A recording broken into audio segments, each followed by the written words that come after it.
Hey everyone, it's March 17th, and that means that if today is your birthday, you share it with John Wayne Gacy, one of the most notorious serial killers in American history, who murdered at least 33 young men and boys in the 1970s, and that is him right up there.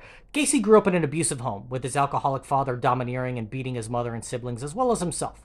At the age of 7, a family friend began molesting him on a regular basis, but he never told his parents about these incidents because he feared his father would blame him. Gacy became a mortuary attendant in his early 20s, sleeping on a cot behind the embalming room. Unbeknownst to anyone at the time, he crawled into the coffin of a deceased teen boy caressing the corpse.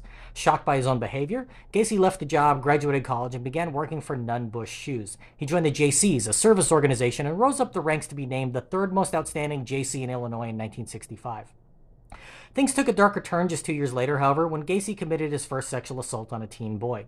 He lured the boy back to his home, plied him with alcohol, and coerced the boy into performing oral sex. Gacy began abusing many teen boys in the area, which led to his arrest and conviction for pedophilia. While he was sentenced to 10 years in prison, he served just 18 months, and upon his release, his crimes quickly ramped up.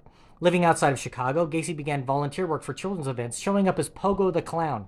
Being around children just whetted his appetite for more interaction with teen boys, and he began picking up hitchhikers and bringing them back to his home, where he would rape, torture, and murder them before hiding their bodies in a crawlspace or his backyard.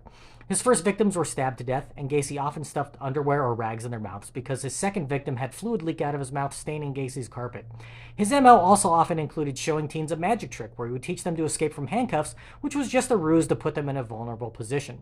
Gacy would then place a rope around their neck, tightening it with the handle of a hammer until they died. His murder spree lasted just 6 years, but he killed at least 33 boys and young men in that time, hiding 26 corpses in the crawlspace of his home, burying 3 more in the yard, and dumping 4 bodies in the Des Plaines River. In 1978, he let one of his sexual assault victims live, and the teen boy went to the police to file a complaint. It was dismissed, but police began surveillance of Gacy, and they were able to arrest him on a drug charge in December of that year. A week later, they had a search warrant to his home and discovered the horrors that had occurred within, recovering 29 bodies from the property. Tried in 1980, he pleaded not guilty due to insanity, but the jury disagreed, and Gacy received 12 death sentences. While on death row in Illinois, he would spend his days painting clowns in his prison cell.